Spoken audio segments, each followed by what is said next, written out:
Seriously? I mean আমি আমি এখানে তোমার সঙ্গে বাড়িতে পড়ে আছি আর তুমি আমাকে সাথীর ভালো গুণের কথা বলছো? সত্যি কথা বলবো ইন্দ্র, ফেঁসে গেছি আমি এখানে। নিধিমা, নিধিমা এসব কেন বলছো? চুপ করুন আপনারা সবাই চুপ করুন। পরিষ্কার সবকিছু দেখতে পাচ্ছি আমি, মা যে ইন্দ্র আমাকে নয় শুধু সাথীকে ভালোবাসে, সাথীকে। হ্যাঁ, এটাই তো সত্যি। ইন্দ্র তো সত্যি সাথীকেই ভালোবেসেছে, এখনো ভালোবাসে ওকে। তেমন কিছু নয়। এটাই সত্যি। কেউ অস্বীকার করতে পারবে না যে ইন্দ্র আর সাথী যতদিন একসঙ্গে ছিল ওদের মধ্যে সত্যিকারের ভালোবাসা ছিল।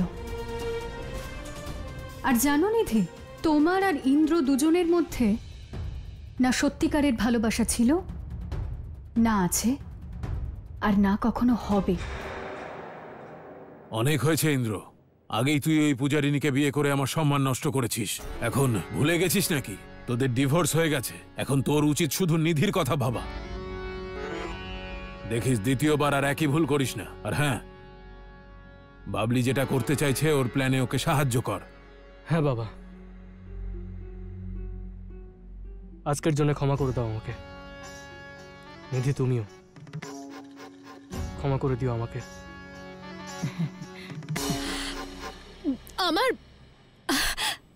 আমার নিজের বাড়িতে কিছু কাজ আছে, আমি চললাম।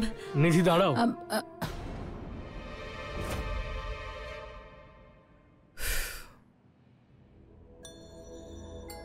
হে দেবী সন্তোষী, যদি ইন্দ্রের মনে একটুও সততা থেকে থাকে তাহলে কোনো চমৎকার করে দিন, আর এমন কিছু করুন যাতে সাথী আর ইন্দ্র এক হয়ে যায়। ওর মন অন্যদের মতো নোংরা নয় দেবী, নইলে সাথীকে নিয়ে খারাপ কথা শুনে ও এরকম ব্যবহার করতো না। আর সত্যি বলতে দেবী, আজ এমন মনে হচ্ছে যেন ইন্দ্রের মন থেকে সাথী কখনোই চলে যায়নি, আর ও আবার সাথীর সাথে দেখা করতে চায়। এই মিলন হবে কিনা তা কেউ জানে না উষ্মা, কারণ ইন্দ্র সাংসারিক জটিলতায় জড়িয়ে পড়েছে আর সাথী সব বন্ধনের ঊর্ধ্বে গতিহীন হয়ে গেছে।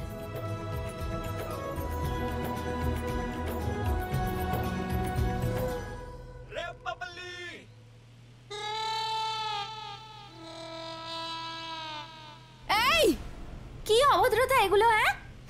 তোমার সঙ্গে না এভাবেই কথা বলা উচিত। হ্যাঁ, এক নম্বরের ফাঁকিবাজ মেয়ে তুমি একটা, বুঝেছো? কি বললে? দাঁড়াও, কি বললে?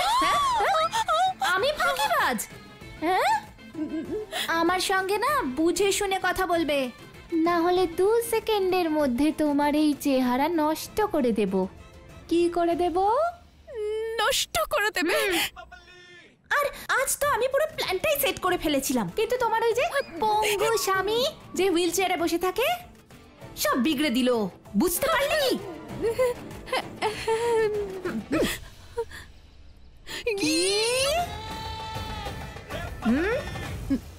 দেখো, তুমি যে কাজের জন্য এখানে এসেছো না সেটা চটপট শেষ করো আর বেরো এখান থেকে। কারণ যখন যখন তোমার মুখটা আমি দেখি না, আমার ওই অপয়া ঘৃণা করি আমি এই মুখটা। তুমি ঘৃণা করো এই মুখটাকে? কিন্তু এই মুখটাই ইন্দ্রকে জানি না কত সুন্দর স্মৃতি মনে করিয়ে দিয়েছে। আরো ভালো কথা তো এটা যে নকল সাথীতে ইন্দ্র নিজের সাথীকে খুঁজে পাচ্ছিল। ভাবো ভাবো তাহলে ইন্দ্র সাথীকে কতটা ভালোবাসে, যে সাথীর মতো দেখতে একটা মেয়ের বিরুদ্ধেও কোনো কথা শুনতে পারছে না। ওই যে কি যেন বলে না, হ্যাঁ, প্রথম প্রেম আর প্রথম বিয়ে চেষ্টা করেও সহজে ভোলা যায় না। তার মানে আমার এই সুন্দর মুখটা এত কাণ্ড করে ফেলেছে, আমি তো জানতেই পারিনি। কি বলছিলে জানো? এই মুখটাকে ঘৃণা করো? এইবার তুমি দেখো কিভাবে এই মুখটাই তোমার মুখ আর ভাগ্য দুটোই পাল্টে ফেলে।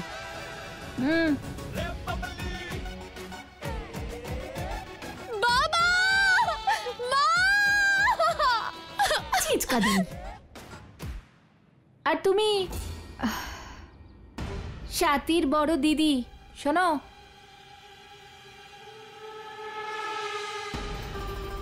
এই মেয়েটা একটু বেশি নাকুচু, তাই ওর সামনে তোমার সঙ্গে কথা বললাম। এরপর থেকে আমার গায়ে যদি হাত তোলো তাহলে হাত ভেঙে গলায় ঝুলিয়ে রেখে দেবো, বুঝেছ? আসলে দেখতে আমাকে সাদাসিধে, কিন্তু সবাইকে আমি ভালোই মজা দেখাতে পারি। হালকা ভাবে নিও না কিন্তু আমাকে। তুমি জানো না যে আমি কে। সত্যি আমি এত কিছু জানি না তোমার ব্যাপারে, তবে আমি এটুকু জানি যে তুমি স্বাতী নও। হ্যাঁ, নই আমি স্বাতী, কি করে নেবে? হ্যাঁ, এমনিতে তুমি তো একটু আগে বলেছো যে আমি স্বাতী। এখন প্রমাণ কি করে করবে যে আমি স্বাতী নই, মহারানী? হ্যাঁ, দেখো আমি বলছি, ভিখারিকে সিংহাসনে বসিয়ে দিলে সে কিন্তু রাজা হয়ে যায় না, ভিখারি থাকে। আমাকে ভিখারি বললে তুমি? হ্যাঁ, আমাকে ভিখারি বললে? দাঁড়াও, তোমাকে তো আমি আজ...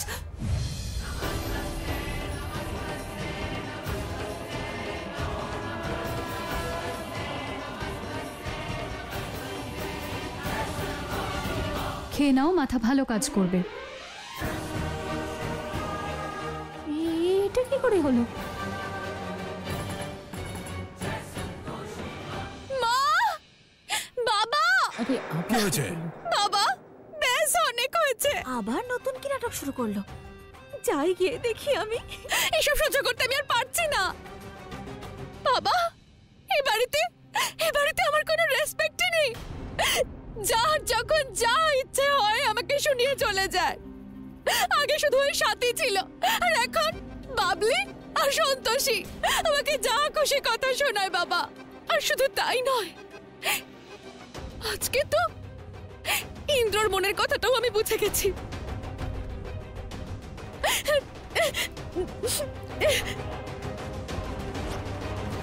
চাই না আমি এই রিং, কিচ্ছু চাই না আমি। যখন এই বাড়িতে আমার কোনো অস্তিত্বই নেই, তখন কেন থাকবো আমি এই বাড়িতে বাবা? আমি বাড়ি যেতে চাই, থাকতে চাই না এখানে। আরে নিধি, এত দামি আংটি এভাবে কেউ ছুঁড়ে ফেলে? শোনো না নিধিমা, ইন্দ্রর কথায় তুমি এত রাগ করো না। হ্যাঁ, ও না মাঝে মাঝে ভুল করে ফেলে। ভুল? বাবা, এই ভুলগুলো ততদিন চলবে যতদিন সাথীর মতো দেখতে ওই মেয়েটা এই বাড়িতে থাকবে। আপনি জানেন, সন্তোষীও আমাকে এটাই বলল।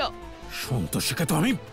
না বাবা, ছাড়ুন, আপনার দ্বারা হবে না। সাথীকে মারার জন্য ওই গুন্ডাগুলোকে আপনি পাঠিয়েছিলেন না? কিন্তু কি হলো? সাথীর কাছে মার খেয়ে এসেছিল ওরা।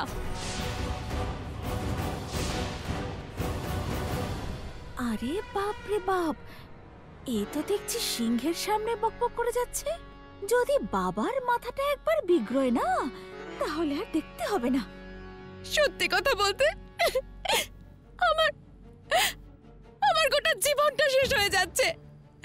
এ বাড়িতে কেউ আমার নিজের নয় বাবা, কেউ আমার নিজের নয়। না না নিধিমা, এমন করে বলে না। আমরা সবাই তোমাকে খুব ভালোবাসি। হ্যাঁ,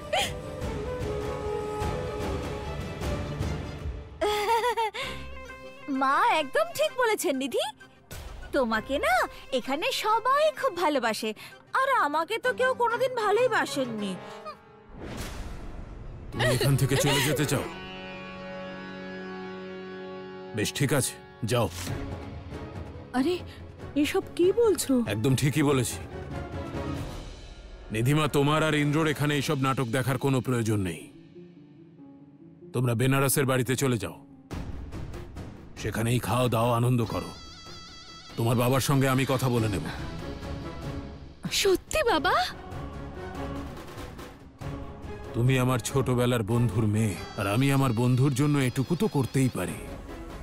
এই লাভলি, আংটিটা দাও ওকে।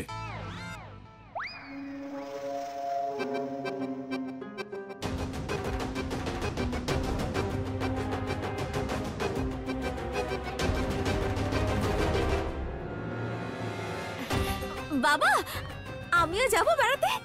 হ্যাঁ, তোমরা সবাই যাও। এখানকার নাটক আমি সামলে নেব।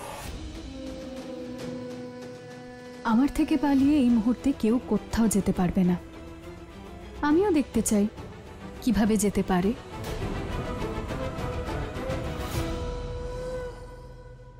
আরে তাড়াতাড়ি জিনিসগুলোকে তোলো, গাড়িতে তোলো। রিঙ্কি, লাভলি, অভয়, এসো এসো। যত জিনিস আছে সেগুলো সিটের তলায় রাখো, আর যেগুলো এক্সট্রা থাকবে সেগুলো গাড়ির ওপরে দিয়ে দাও। যাও তাড়াতাড়ি করো। এই রিঙ্কি, তাড়াতাড়ি আয়, না হলে ওই যে কি বলে ট্রাফিক বেড়ে যাবে। হ্যাঁ, তাড়াতাড়ি আয়, তাড়াতাড়ি আয়।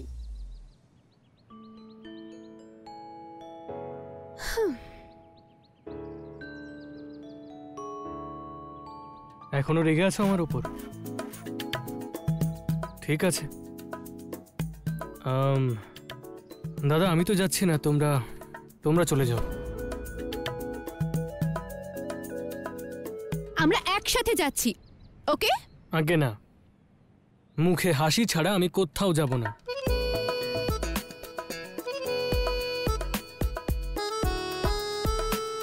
এটাই তো চাইছিলাম। এবার ঠিক আছে। তুমিও না ইন্দ্র? নে নে তাড়াতাড়ি ওঠ ওঠ ওঠ। এই নে নে নে, তাড়াতাড়ি গাড়িতে ওঠ। অভয় দাদা তুমি ছেড়ে দাও, আমি নিয়ে যাচ্ছি ইন্দ্রকে।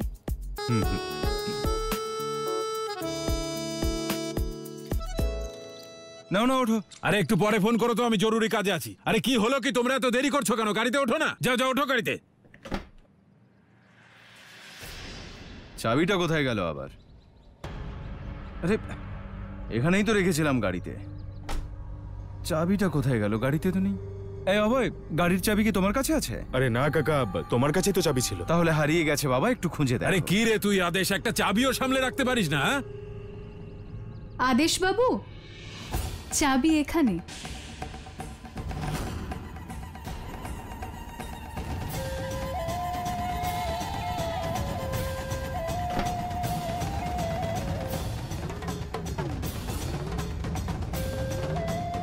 বলছিলাম যে আমার প্রশ্নের উত্তর না দিয়ে কোথায় যাচ্ছেন সবাই মিলে? এই মেয়ে, কোন প্রশ্নের উত্তর দিইনি আমি? যখন থেকে এসেছি একটাই প্রশ্ন করে যাচ্ছি। আমি বলে দিচ্ছি, সাথী কোথায় আছে। সাথী, এই সাথী, বাইরে এসো। ওই যে ওদিকে দেখো, তোমার সাথী এসে গেছে। এবার প্রাণ ভরে দেখে নাও। কি হয়েছে দিদি? তোমার আমার কথা মনে পড়ছিল না? আমি এসে গেছি, বলো।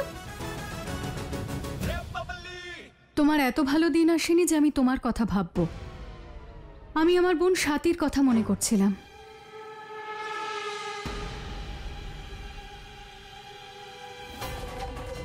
আর একটা কথা কান খুলে শুনে রাখুন, যতদিন না আপনি এটা মেনে নিচ্ছেন যে আপনার পাঠানো গুন্ডারাই সাথীকে হত্যা করেছে আর আপনিই সাথীর হত্যাকারী, ততদিন আমি এখান থেকে যাব না। এইসব তুমি কি বলছো? কে বলেছে তোমাকে এইসব? গুন্ডা পাঠানো হয়েছিল সাথীকে ভয় দেখানোর জন্য, মারার জন্য নয়। বাবা বলো না ওকে। হ্যাঁ, ভয় দেখাতে পাঠিয়েছিলাম। আর শোনো, এত আইন শেখাতে এসো না। এটুকু জানা আছে তো, যতক্ষণ না কারো লাশ পাওয়া যাচ্ছে ততক্ষণ তাকে মৃত বলে প্রমাণ করা যায় না। হ্যাঁ, তাহলে খুনি হলাম কি করে আমরা? আর শোনো, আমাদের পরিবার যাচ্ছে ছুটি কাটাতে, আর নিধি আর ইন্দ্র যাচ্ছে ওই কি যেন, আরে কি বলে বাবা বাবা, হানিমুন। হ্যাঁ, ওই হানিমুন করতে। তাই তুমি এর মাঝে নাক গলিও না। তোমার উত্তর দেওয়ার জন্য আমি থাকছি এখানে। এই তোমরা গাড়িতে ওঠো, যাও। যা, সবাই গাড়িতে ওঠ, সাবধানে যাস। বাবা বাবা বাবা বাবা, এ তো দারুণ খবর। মেয়েদের যে ঘরে বন্ধ করে রাখে, কোনো স্বাধীনতা দেয় না, সে আজ এত আধুনিক হয়ে গেল। বিয়ে না হতেই নিজের ছেলেকে হানিমুনে পাঠিয়ে দিচ্ছে। বাহ, দারুণ ব্যাপার। হ্যাঁ, আমি নিয়ম পাল্টে দিয়েছি, ঠিক আছে? এই তোরা ওর ফালতু বকবক কি শুনছিস? যা গাড়িতে ওঠ। নিধি,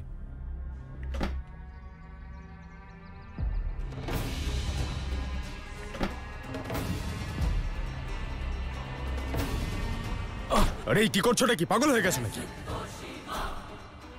চাবিটা দাও আমায়। এক্স্যাক্টলি। আরে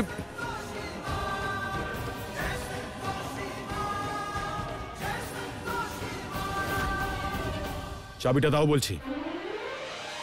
আজ তুমি আমাকে আটকাতে পারবে না, বুঝলে? চাবিটা দাও, চাবিটা দাও বলছি। আরে কি হচ্ছে এখানে? কোথায় যাচ্ছ সবাই?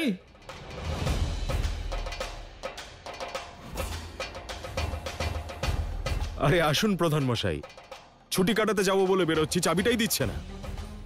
যখন পরিবার আনন্দ করতে বাইরে যায় তখন কি তাদের আটকে রাখা উচিত? আরে মা, ওদের যেতে দাও না, কেন বিরক্ত করছো? ভালো হয়েছে প্রধান বাবু আপনি এসেছেন। আমি কি বলছিলাম বলুন তো, আমি ডিভোর্স পেপারে সই তো করে দিয়েছি, কিন্তু এখনো অবধি আমি কোনো টাকা পয়সা পাইনি।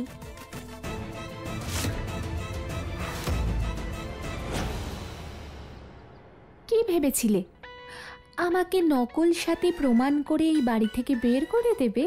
হ্যাঁ, আমি ভাবলাম যে আসল সাথী সেজে তোমাকে এই বাড়ি থেকে নিয়ে চলে যাই।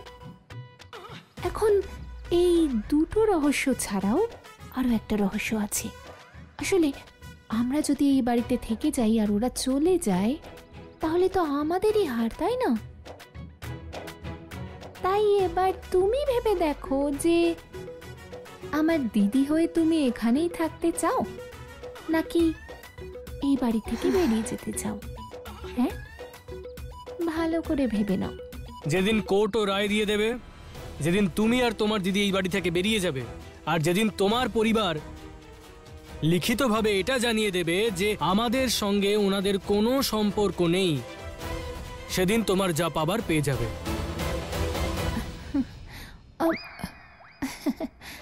এই নাও, এবার যেখানে যাওয়ার যাও, আমি টাকা পয়সা না নিয়ে যাব না। এখানেই থাকবো আমি আর আমার দিদি শুক্রবার পর্যন্ত। তারপর তো যেতেই হবে, তাই না দিদি? কি ইন্দ্রবাবু, বড্ড বোকা তুমি। নাকি নিজে বোকা সাজছ, নাকি আমাকেই বোকা বানাচ্ছ? টাকা না নিয়ে এখান থেকে আমি চলে যাব? প্রধান বাবু, এরা যেখানেই যাক আমার কি তাতে? ওনাদের বলে দিন যে আমার হাতে 1 কোটি টাকা রেখে দিক, আর যেখানে যাবার যাক। টাকা না নিয়ে তো আমি এখান থেকে কোথাও যাব না।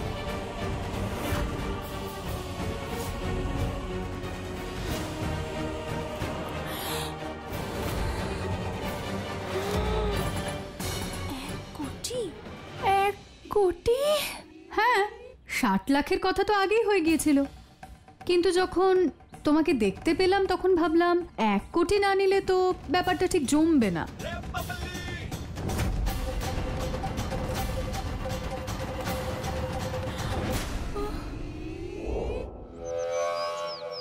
আরে মা, এটাও খাও।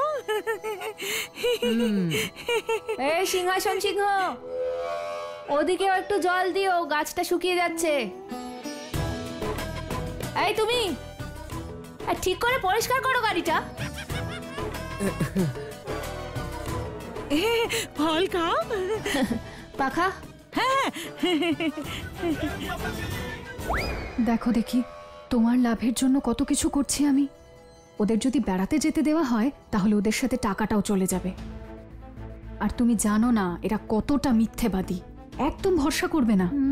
ওরা সুযোগ পেলেই আমাদের দুজনকে ঘরে বন্দি করে আগুন লাগিয়ে দিতে পারে, আর তার উপর আবার ইন্স্যুরেন্সের টাকাও নিয়ে নেবে, সেটা ছেড়েই দাও। আমার মনে হয় এদের থেকে 1 কোটি টাকা আদায় করে নিয়ে কেটে পড়াই উচিত। 1 কোটির জন্য তো আমি সব কিছুই করতে পারি।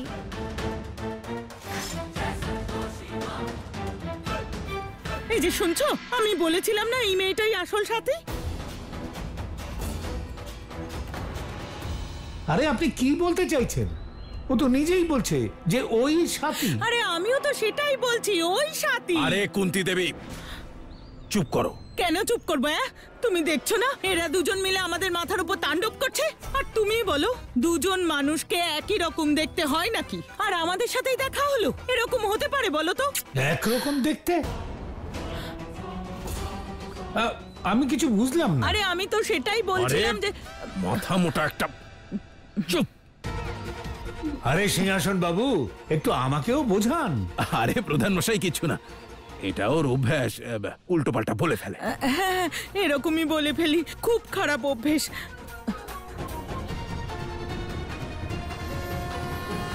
নারায়ণ নারায়ণ। মাতা, দেবী উষ্মা ওনার বুদ্ধি দিয়ে পরিস্থিতি অত্যন্ত জটিল করে তুলেছেন। আমার ভীষণ আনন্দ হচ্ছে মাতা। সত্য বলেছেন দেবর্ষি আপনি। উষ্মার পরিকল্পনা ওরা বুঝতেই পারছে না, আর দেবী উষ্মাও মানুষের মতো করে ভাবতে শিখে নিয়েছে। সঠিক বলেছেন আপনি মাতা। নারায়ণ নারায়ণ। এই যা যা, তোরা রওনা হতো, বাকিটা আমি দেখে নেবো। এই চলো চলো। না,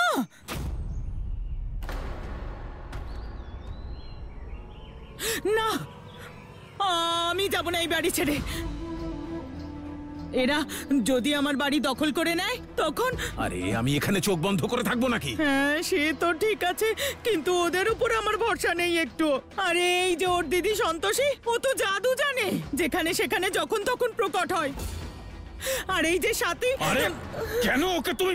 বাবা, বাবা আসলে এই প্রধান মশাই শুধু শুধু এখানে দাঁড়িয়ে আছেন, তা তুমি ওনার সঙ্গে গিয়ে ঘরের ভিতরে বসো না।